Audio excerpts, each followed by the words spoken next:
வணக்கம். நீங்க பார்த்து கொண்டிருப்பது இந்தியா டுடே தமிழ். இது சூப்பர் சண்டே. தமிழ்நாடுவின் முக்கியமான ஹெட்லைன்ஸ் எல்லாம் ஒரே இடத்துல உங்களுக்கு கொண்டு வர உங்கள் ஒன் ஸ்டாப் டெஸ்டினேஷன். நான் அக்ஷதா நந்தகோபால். இந்த ஒரு மணி நேரம் ஸ்பெஷலில் என் கூட என்னோட கொலீக் பிரமோத் மாதவ் சேர்ந்து 4 முக்கிய செய்திகள், எக்ஸ்க்ளூசிவ் அப்டேட்ஸ் மற்றும் சூடான அரசியல் விவாதங்கள் எல்லாத்தையும் உங்களுடன் கொண்டு வர போகிறோம். அதனால தான் இந்த ஷோவோட பேர் சூப்பர் சண்டே. நம்மளோட டாப் ஸ்டோரி இன்னைக்கு, இன்னும் ஒரு நடிகர் அரசியல் என்ட்ரிக்கு ரெடி ஆகிட்டாங்களா? நான் தனுஷ் பற்றி பேசுகிறேன்.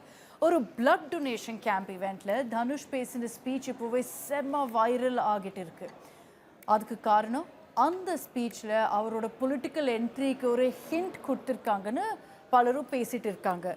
என்ன ஹிண்ட்னா அது நான் சொல்கிறேன். அதுக்கு முன்னாடி இன்னொரு மெசேஜிங் இருந்துச்சு. என்னென்னா, தனுஷோட ஃபேன் கிளப் ஒரு புது ஃப்ளாகை ரிவீல் பண்ணியிருந்தாங்க. அதை தொடர்ந்து இந்த பிளட் டொனேஷன் கேம்பில் வெல்ஃபேர் ஒர்க் பற்றியும் ரொம்ப எமோஷ்னலாக பேசின தனுஷ் கடைசியில் ஓம் நம சிவாயா ஜெய் சொல்லிட்டு ஸ்பீச் முடிச்சிட்டாங்க. இப்போவே ரொம்ப டிஸ்கஷன் இருக்குது. தனுஷ் பாலிட்டிக்ஸ் என்ட்ரு பண்ண போகிறாங்களா, அரசியல் என்ட்ரு பண்ண போகிறாங்களா, என்னதுன்னு. இது விஜயோட இம்பேக்டாக இன்னும் நடிகர்கள் அரசியலில் என்ட்ரி எடுக்க போகிறாங்களா, தமிழ்நாடு அரசியலில் ஆக்டர்ஸ் அண்ட் பொலிட்டிஷியன்ஸ்க்கு இன்னும் இடம் இருக்கா, இதெல்லாம் பற்றி பேசுவோம். ஆனால் அதுக்கு முன்னாடி பிரமோத் மாதவ் ஓட இந்த ஸ்பெஷல் ரிப்போர்ட்டை பார்க்கலாம்.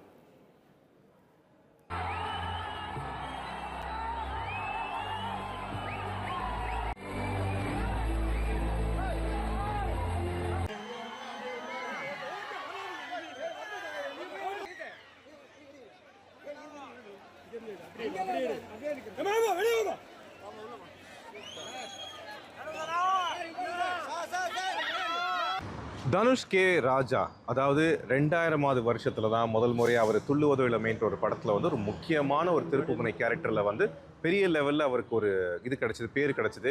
அதுலேருந்து ஏகப்பட்ட படங்கள், புதுப்பேட்டையாக இருந்தாலும் சரி, பல படங்களில் அசுரனாக இருந்தாலும் சரி, ரொம்ப நல்ல ஒரு நடிப்பு திறமையை அவர் காமிச்சிருந்தாரு. ஆனால் ரீசெண்டாக இப்போ அவருக்கு வந்து ராயன் அப்படின்ற படத்துக்கு ஒரு தேசிய விருது கிடைச்சிருக்கு. அதில் ஒரு வழக்கம் போல் நடக்கிற மாதிரி தான் இந்த வாட்டியும் தேசிய விருது அறிவிக்கும் பொழுது சில படங்களுக்கு ஏன் கொடுக்கல, சில படங்களுக்கு ஏன் கொடுத்துருக்காங்கன்ற மாதிரி பேசினாங்க. அதுக்கு தனுஷ் கே ராஜா வந்து பதில் சொல்கிறார். என்ன மாதிரினா, நான் பல படத்தில் நடிச்சிருக்கேன், நான் சொன்ன மாதிரி புதுப்பேட்டையிலையாக இருக்கட்டும் சரி, அசுரனாக இருக்கட்டும் சரி, அதுலலாம் வந்து எனக்கு கண்டிப்பாக தேசிய விருது கிடைக்கும்னு சொன்னாங்க. ஆனால் எனக்கு கிடைக்கல. இந்த வாட்டி நம்மளுடைய ராயன் படத்துக்கு கிடைச்சிருக்கு. இப்போ சமீபத்தில் ராயன் படத்துக்கு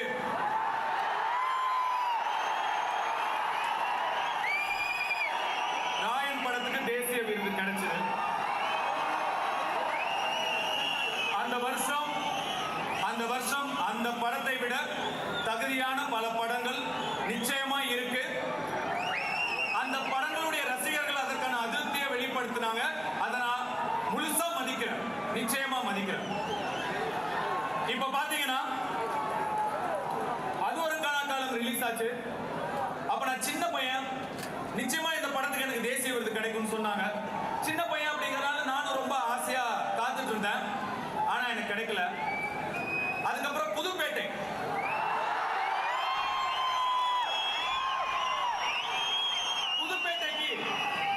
கண்டிப்பா தேசிய விருது கிடைக்கும் அப்படின்னு எல்லாரும் சொன்னாங்க, நீங்களும் சொன்னீங்க. ஆனா எனக்கு கிடைக்கல.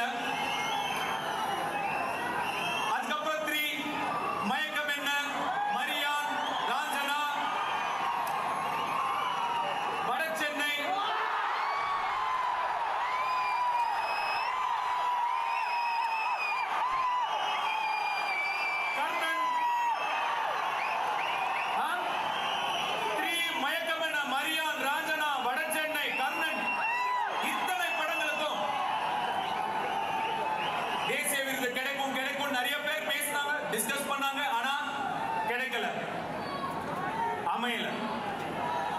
ஒரு சில விஷயங்கள் நம்ம எவ்வளவுதான் முயற்சி பண்ணாலும் அமைச்சிக்கவே முடியாது. அது தானாதான் அமையணும். நம்மளால ஒண்ணும் பண்ண முடியாது. இந்த வாட்டி எனக்கு அமைஞ்சிருச்சு, கிடைச்சிருச்சு. அந்த படம் எப்படியோ, ஆனா அந்த படத்துக்கான எங்களுடைய உழைப்பு, உண்மையான உழைப்பு. ஒரு தமிழனா எனக்கு இன்னும் 2 தேசிய விருது கிடைச்சிருக்கு.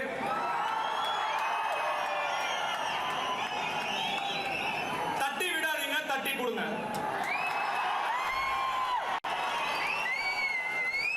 ஆனா பாருங்க, ஏன்டா இந்த படத்துக்கெல்லாம் தேசிய விருது கிடைச்சுன்னு பேசுற இத்தனை பேர்ல ஒரு 10% கூட இத்தனை படங்களா இவனுக்கு ஏன் தேசிய விருது கிடைக்கலன்னு பேசவே இல்லை அப்படின்னு சொல்றதோட நிப்பாட்டாம நம்ம ஜெயிக்கிற வரைக்கும் போராடணும்னு சொல்லி அதுல தல அஜித்தோடைய ஒரு காமெண்ட்டை சொன்னாரு. அவர் பையன் லிங்கா கூட விளையாடும் போது எப்படி ஒரு வீடியோ கேம்லயே அவர் பையன் கான்சென்ட்ரேட் பண்ணி கடைசியில் ஜெயிக்கிற வரைக்கும் எப்படி அவர் பையன் விளையாண்டான்றதெல்லாம் அவருக்கு ஒரு இன்ஸ்பிரேஷனாக எடுத்து அது மூலமாக தான் தன்னுடைய வெற்றிக்காகவே நோக்கி அவருக்கு வந்து போய்கொண்டிருக்கிறார் அப்படின்ற மாதிரி சொன்னார். இந்த மாதிரி நேரங்கள்ல நமக்கு கொஞ்சம் மன கஷ்டம் ஏற்படும். இந்த மாதிரி சவால்களை சேலஞ்சஸ் எல்லாம் எப்படி ஃபேஸ் பண்ண போறோம், ஏன் இந்த மாதிரி நமக்கு நடக்குது, அந்த மாதிரி நேரங்கள்ல நமக்கு கொஞ்சம் மனசு தொய்வா இருக்கும். அந்த மாதிரி டைம்லலாம் நம்மளை சுத்தியே நம்ம இன்ஸ்பிரேஷன் மோட்டிவேஷன் தேடிக்கணும். இப்போ நம்மளுக்குலாம் நம்ம வீட்லயே இன்ஸ்பிரேஷன் இருக்கு. இப்போ லிங்கா சின்ன வயசு இருக்கும்போது அவர் கூட உட்காந்து நான் வீடியோ கேம் விளையாடுவேன். 2 கேம் நான் ஜெயிப்பேன், 1 கேம் அவர் ஜெயிக்க விட்டுருவேன். இப்படியே கொஞ்ச நாள் போகுது. ஒரு நாள் நான் நினைச்சேன் கண்டினியூஸா இன்னைக்கு நம்ம ஜெயிப்போம், அவர் என்ன பண்றாரு பார்க்கலாம் அப்படின்னு சொல்லி அன்னைக்கு ஃபுல்லா நான் ஜெயிச்சுக்கிட்டே இருந்தேன், அவர் தோத்துக்கிட்டே இருந்தார். ஒரு டைம்ல எனக்கு டயர்ட் ஆயிடுச்சு. நான் அப்படியே மெதுவா எந்திரிச்சு, போதும்பா நாளைக்கு விளையாடலான்னு. எங்க எந்திரிக்கிறீங்க, உட்காருங்க அப்படின்னாரு. ஏன் அப்படின்னு கேட்டேன். நான் இன்னும் ஜெயிக்கலையே அப்படின்னு அவர் சொன்னாரு. அதை பார்த்த உடனே எவ்வளோ சிக்கல்கள் வந்தாலும், என்ன பிரச்சனை வந்தாலும், என்னென்ன விஷயங்கள் நம்மளை அஃபெக்ட் பண்ணாலும் ஜெயிக்கிற வரைக்கும் மோதி பார்த்துடணும்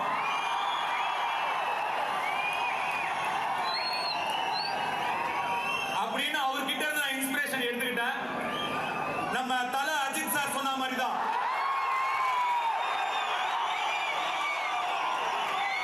நீயா தோத்துட்டேன்னு ஒத்துக்கிற வரைக்கும் உன்னை யாராலையும் தோக்கடிக்க முடியாது.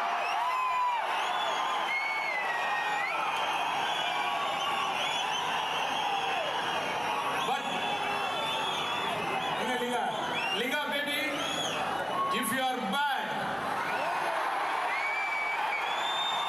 I am your dad. அதோட நிப்பாட்டாம திருப்பி என்ன பேச ஆரம்பிச்சிட்டாருன்னா, தன்னோட ஃபேன்ஸ் எல்லாருமே ஒன்றா வந்திருக்காங்க, இப்படி ஒரு ஒற்றுமையாக வர முடியுது அவங்களாலனா இந்த ஒற்றுமையை பாசிட்டிவாக அவங்க கொண்டு போகணும், அதுலேயும் குறிப்பாக மக்களுக்கு உதவி செய்கிறதுக்கு கொண்டு போகணும், எல்லாம் ஒன்றா சேர்ந்து பாசிட்டிவாக மக்களுக்கு, அவங்க கூட இருக்கவங்களுக்கு, அவங்க நெய்பர்ஸ்க்கு என்னென்ன உதவி செய்ய முடியுமோ எல்லாத்தையும் செய்யுங்க, அப்படி செஞ்சு எனக்கு வந்து அப்படி செஞ்சால் தான் எனக்கு வந்து பெருமை அப்படின்ற மாதிரி அவர் பேசியிருக்காரு. இவ்வளோ பேர் ஒன்று கூடியிருக்கீங்க, இவ்வளோ பேரால ஒரு இடத்துல கூட முடியுது. அந்த ஒற்றுமைக்கு, அந்த யூனிட்டிக்கு ஒரு பவர் இருக்கு. அந்த பவரை நீங்க பாசிட்டிவான வழியில கொண்டு போகணும். அந்த பவருக்கு நீங்க ஒரு பர்பஸ் கொடுக்கணும். சும்மா சந்திச்சோம், போட்டோ எடுத்தோம், ஆடியோ லான்ச்ல பார்த்தோம், இந்த மாதிரி பிறந்தநாள் அன்னைக்கு பார்த்தோன்னு அப்படியே விட்டுறாம நீங்க எல்லாரும் சேர்ந்து இன்னும் நிறைய நலத்திட்டங்களை செய்யணும். உங்க ஏரியால, உங்க தெருல, உங்க பக்கத்து வீட்டுல, எதிர் வீட்டுல யாருக்கு என்ன தேவைங்கிறத புரிஞ்சு நீங்க எல்லாரும் சேர்ந்து கை கோர்த்தீங்கன்னா உங்களால முடியும். உங்களால முடிஞ்ச நல்லதை நீங்க கண்டிப்பா பண்ணணும். நான் உங்களை நினைச்சு இன்னும் ரொம்ப பெருமைப்படணும். நீங்க செய்வீங்க நான் நம்புறேன். உங்களுக்கு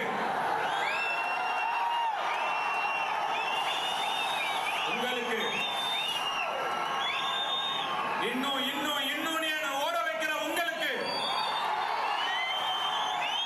என்னுடைய நெஞ்சார்ந்த நன்றி. ஓம் நம சிவாய. இங்கே தான் ஒரு கொஷின் மார்க் வருது. தனுஷ் கே ராஜா தமிழக அரசியலை என்டர் ஆகிறதுக்கு ரெடி ஆகிட்டாரா? தன்னுடைய ஃபேன்ஸ் எல்லாத்தையும் வந்து இப்போது அரசியல் கேடர்ஸாக மாற்றுறதுக்கு ரெடி ஆகிட்டாரா? இந்த கேள்வி ஏன் எழுதுனா, கிட்டத்தட்ட ஒரு வாரம் முன்னாடி தான் தனுஷ் ஃபேன்ஸ் கிளப்போடைய ஒரு கொடி இப்போ வந்திருக்கு. நான் சொன்ன மாதிரி தனுஷ் 2000வது வருஷத்துலேயே வந்து நடிக்க ஆரம்பிச்சிட்டாரு.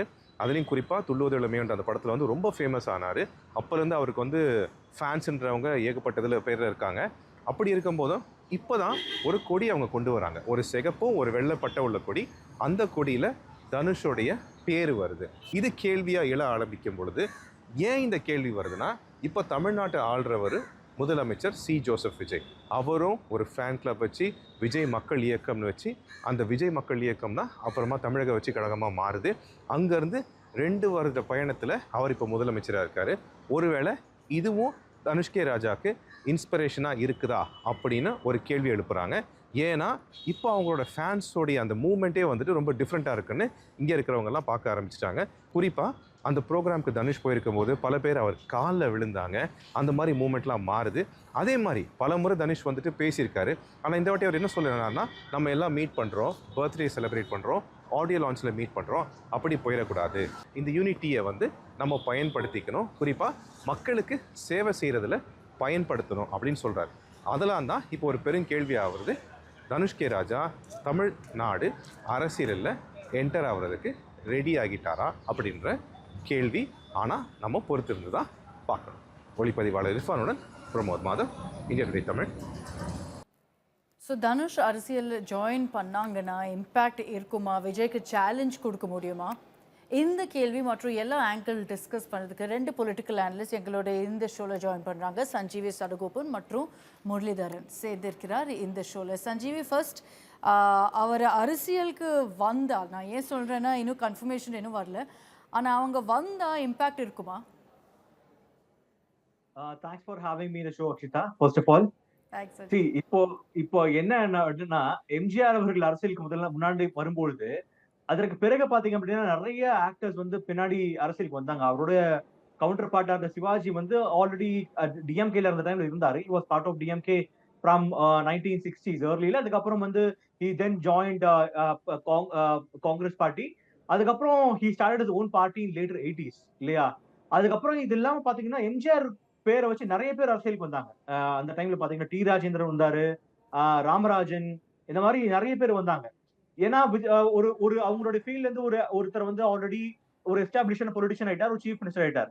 சோ அந்த சினாரியோ எப்படி வந்து 1960s 70s நடந்ததோ அதே it is repeating right now இல்லையா. தமிழ்நாட்டுல இப்போ ஒரு பொலிட்டிக்கல் ரியலைன்மெண்ட் நடந்திருக்கு.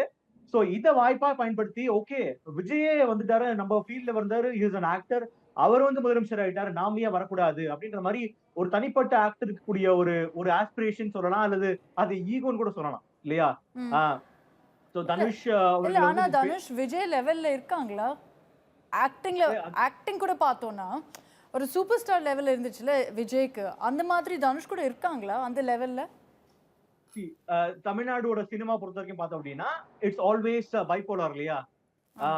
விஜய் அண்ட் அஜித், அதுக்கப்புறம் லீக்ல சூர்யா அண்ட் விக்ரம் இருக்காங்க, அதுக்கப்புறம் தான் வந்து தனுஷ் அண்ட் சிம்பு 2 பேர் இருக்காங்க. ஒரு லெவல் டீல் ப்ராபபிலி ஒரு 2 லீக்ஸ் டவுன் இருக்காரு தனுஷ்ன்றவர். அப்படி இருக்கும்போது how can he compare with Vijay? ஆமா இல்லையா. அந்த மாதிரி ஒரு கேள்வி எழுது. அண்ட் தனுஷோட ஃபர்ஸ்ட் மூவி வந்தது துள்ளுவதோலமை இன் 2002 if I'm not wrong. Pramod இப்பதான் சொன்னாரு. விஜயோட ஃபர்ஸ்ட் மூவி 1992ல வந்தது as a ஹீரோ. 1984ல இருந்து சைல்ட்ஹுட் கேரக்டர் பண்ண ஆரம்பிச்சிருக்காரு Vijay. So they are from different leagues இல்லையா. அப்படி இருக்கும்போது 2 பேருக்கு கூடிய அந்த மாஸ் அப்பீல் இருந்து டோட்டலா different. Dhanush is a very good performer but he is not in ஒரு mass hero like Vijay. In fact Dhanush பாத்தீங்க அப்படின்னா is acted so many movies where he speaks on very a lot of social subjects. ஒரு அப்ரூஸ் community character நிறைய பேர் நடிச்சிருக்காரு. Starting from வட சென்னை, அசூரன்ல இருந்து நீங்க பாத்தீங்க அப்படின்னா கர்ணன் போன்ற மூவிகள்ல இந்த நிறைய டைரக்டர்ஸ் லைக் மாரி செல்வராஜ் அண்ட் வெற்றிமாறன் போன்ற டைரக்டர்ஸ்னால இஸ் ஆக்டட் திஸ் கேரக்டர்ஸ் இல்லையா. சோ இது வந்து ஒரு மாஸ் ஹீரோ இமேஜ் கொடுக்கல, இது பெர்ஃபார்மர் இல்லையா. அதுக்கு தான் அவர் நேஷனல் அவார்ட் கிடைச்சிருக்கு இப்போ இந்த மூவிக்கு. பட் விஜய் அளவுக்கு இருக்கக்கூடிய அப்பீல் இருக்கு அப்படின்னு கேட்டீங்கன்னா it definitely doesn't have that kind of appeal. He has a fan base, he has his own fan base. அந்த சூப்பர் ஸ்டார் அப்பீல், மாசி அப்பீல் அப்படி ஒண்ணுமே இல்லை. முரளிதரன் சார், எனக்கு ஆக்சுவலா பாத்தீங்கன்னா அவங்க பாலிடிக்ஸ் அரசியல்ல ஜாயின் பண்ணாங்கன்னா இந்த டைமிங்கே புரியல எனக்கு. இப்போ ஏன் Vijay has seen success, so எல்லாருக்கும் ஒரு ஆசை தான் நம்மளும் வந்து விஜய் மாதிரி வந்து நாளைக்கு முதல்வரா வந்துடலாம்னு. ஆக்சுவலா பாத்தீங்கன்னா worst timing அதனால இல்ல. Yes, so aspiration, nothing wrong, but say you also have Annamalai on one side. So all these youngsters, you know, they think that, you know, அவங்களால பண்ண முடியும், ஒரு மாற்றத்தை கொடுக்க முடியும்னு அவங்க நினைக்கிறாங்க. ஈவன் ராகவா லாரன்ஸ் அவரும் சொல்லிட்டு இருந்தாரு, நானும் வர்றேன் பாலிடிக்ஸ்க்கு அப்படின்னு. ஸோ எல்லாருமே வரணும்னு ஆசைப்படுறாங்க. But as you said, super star status அது வந்து கண்டிப்பா வேணும். If become CM, in my opinion. Because everybody loved him, right from 6 year to 60-year-old people, everybody loved him. So அங்க வந்து சான்ஸ் இருந்துச்சு அவருக்கும் வர்றதுக்கு. அவர் he didn't ஃபைனல் கால் எடுக்கல, அவரா வந்து விலகி போயிட்டாரு. ஸோ அந்த இடத்துல வந்து விஜய் வந்து நிரப்பிட்டார். எல்லாரும் தமிழ்நாட்டை பொறுத்த வரைக்கும் எல்லாத்துக்கும் ஒரு மாற்றம் தேவைப்பட்டது. அது வந்து விஜய் வந்து ஒரு கரெக்ட் சரியான, ஏன்னா அதுக்கு முன்னாடி சரத்குமார் கேப்டன் ஆல்சோ ஓரளவுக்கு கேப்டன் விஜயகாந்த் வந்து ஓரளவு பண்ணாரு. பட் அந்த விஜயோட கரிஷ்மா எல்லாத்தையும் கிடையாது. இல்ல விஜய் கூட பாத்தீங்கன்னா தமிழ்நாட்டிலே ஒரு once in 30 years once in 40 years phenomena மாதிரி சொன்னாங்க. ஆக்சுவலாக எங்களோட இங்கிலீஷ் ஷோவில் சுமன் ஸ்ரீராமன் இருந்தாங்க, முரளிதரன் சார். அவங்க ஒரு ரஜினிகாந்த் ஆங்கிள் கூட கொடுத்தாங்க. இதில் நீங்கள் என்ன நினைக்கிறீங்க, ஒரு ரஜினிகாந்த் ஆங்கிள் இருக்கா? அதனால தனுஷ் இந்த மாதிரி ஸ்டேட்மெண்ட்ஸ் கொடுக்குறாங்களா? நான் அந்த மாதிரி நினைக்கல. ஏன்னா ரஜினிகாந்த் நோஸ் தனுஷ் எங்க இருக்காரு, விஜய் எங்க இருக்காரு, தனுஷால விஜய் வந்து பண்ண முடியுமா? there could be some political compulsion எங்கேயா இருக்கலாம், இல்ல இவரை கூட்டுவாங்க because Vijay seems to be not aligning with the center union of India. அந்த மாதிரி ரஜினிகாந்துக்கு ப்ரெஷர் இருக்கலாம். பிகாஸ் எல்லாத்துக்கும் தெரியும் Rajinikanth is very close to BJP and the Sangh Parivar. அது நல்லா தெரிஞ்சதுதான். பட் அதனால ப்ரெஷர் இருக்கலாம். பட் ரஜினி அந்த மாதிரி பண்ணுவார்னு நினைக்கல. ஐ திங்க் அவர் இஸ் பியாண்ட் ஆல் தட். ஒரு 70+ இஸ் வெரி ஹாப்பி. இப்போ இருக்கிற 2-3 படம் பண்ணிட்டு நம்ம இப்படியே போலாம்னு சொல்லிட்டு. இல்ல ஏன்னா தேர்தலுக்கு அப்புறம் கூட எல்லாரும் சொன்னாங்க, இல்ல அவங்க விஜய்க்கு விஷ் பண்ணல, அவங்க பப்ளிக்கா ஒண்ணுமே சொல்ல, இது அது சொல்லிட்டு ஸ்பெகுலேட் பண்ணிட்டே இருந்தாங்க. அதனாலதான் அது கேக்குறேன். இல்ல பர்சனலா ஐ திங்க் அவர் வந்து ஃபோன் பண்ணி விஷ் பண்ணாரு. அவரே சொல்லியிருக்காரு இடத்துல, நான் என்ன பேசினாலும் கண்ட்ரோவர்சி ஆக்குறாங்க, ஸோ அதனால நான் வந்து விலகி இருக்கிறேன். அது ஏன்னா அவரே வந்து கான்சியஸா எடுத்த டிசிஷன் தான், நான் வந்து பாலிடிக்ஸ்க்கு வர மாட்டேன். அவருக்கு என்ன புரிஞ்சதுன்னா, நான் வந்து maybe I am not up to it or I am not made of politics. ஏன்னா அவருக்கு ரொம்ப ப்ரெஷர் இருந்தது பிஜேபி சைட்ல.